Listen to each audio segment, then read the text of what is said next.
Depending on what you have at home. Some of you might just be sitting on the floor. Some of you might even take a block to sit up on. If you have an inflated ball and you want to sit up on that and do a little bit of pelvic floor release, you're going to grab an inflated ball. So you're either going to just roll over on one pelvis, one hip, and come up and sit. Okay, for some of us, hands might have to be on the floor. Some of us might feel a little bit more comfortable to have hands on legs. Good. Okay, we're just going to start to roll through the pelvic floor. Yeah, yeah, Peggy and I have a good eye line with each other.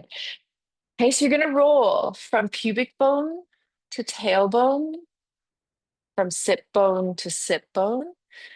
And so part of our inner hip muscles, they're called the obturator internus. They actually start from the pelvic floor and they wrap around and support us on the outside of our hip.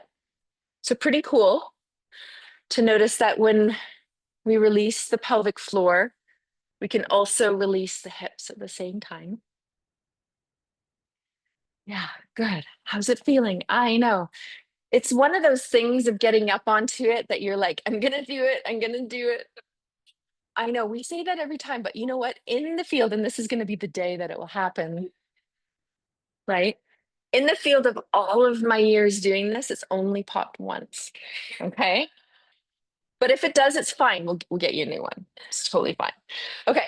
So you're going to roll. And some of us, okay, so I feel a little bit on my left hip. So what I've done is I put my left hand on and I'm rolling a little bit more on my left hip.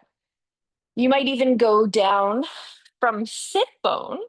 Okay, so base of sit bone into the top of the thigh. Ah, good. Yeah, be a little fancy. Exactly. So maybe some of you are rolling on the side.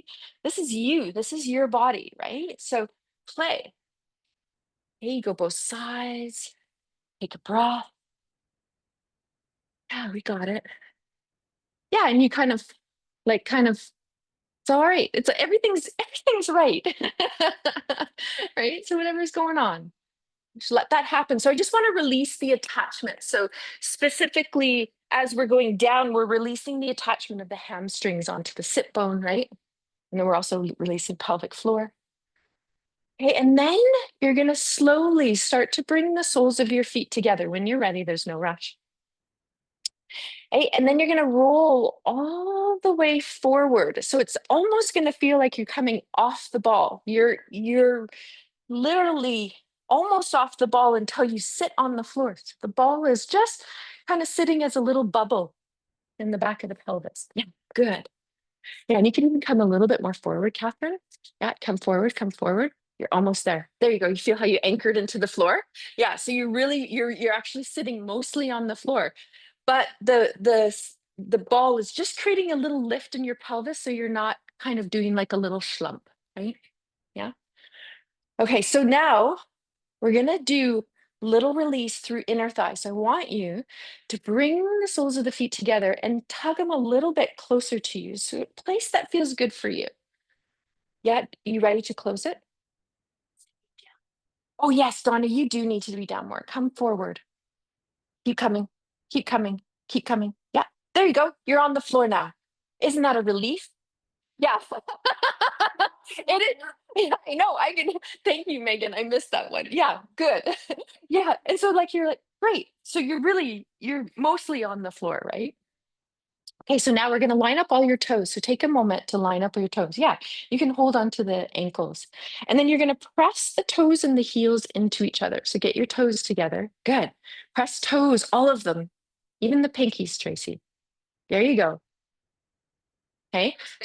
I know, right? So press the feet into each other and you can feel, hey, what's happening in the pelvis, right? Feet to pelvis, right? And then you're going to soften, relax, take a few breaths.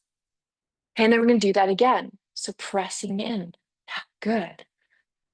And so you'll notice some of us, I have a little bit of dysfunction because of my scoliosis on one side. So some of us are going to notice, oh, one hip is really giving me some sensation or it's a little bit different.